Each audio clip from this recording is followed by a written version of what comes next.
मु अशोक दास straight of Hormuz जहां नहीं आज सारा विश्व रे एक आलोचना चली ताकू खोलिबा पई ट्रम्प तार पूरा दादागिरी से देखा पूरा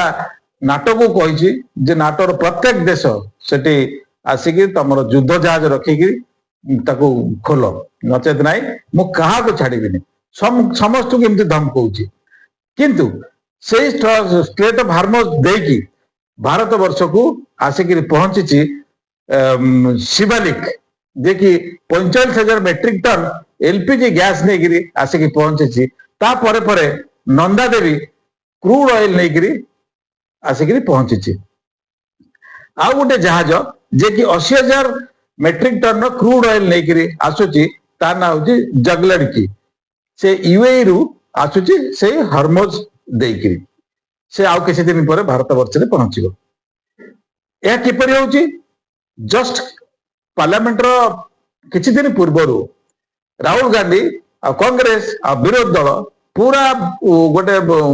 स्लोगान चलेले जे Narendra surrender compromise prime minister जोटा करके एआई रे से डिस्टर्बेंस भी आरंभ कले एठी मु माने ए जो स्लोगान को से जो कहले से स्लोगान आज माने कौन काम करबनी कहीं लोक मैंने बर्तमान कहले जे ये हूँ कॉम्पिटेंट प्रधानमंत्री कंप्रोमाइज प्रधानमंत्री नुहे कॉम्पिटेंट प्रधानमंत्री ये कंप्रोमाइज करे जो कथाटा राहुल गांधी कहते नरेंद्र सरेंडर करे नरेंद्र मोदी पाई आज स्टेट ऑफ हार्मोज देकरी भारत पताका लगे 22 टी जहाज अपेक्षा कर धीरे धीरे धीरे धीरे गोटी गोटी भारत वर्ष को आसो तेणु जदि कॉम्पिटेंट प्रधानमंत्री बोली देखा जाए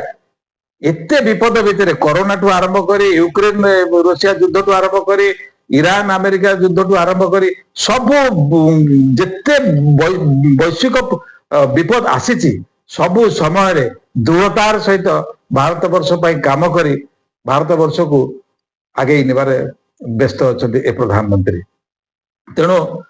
मुझे कहबी ये ही भारत वर्ष को विश्वगुरु करेंगे और निश्चित ही करेंगे विचार आपण मानकर जय जगन्नाथ जय बिंदुराज।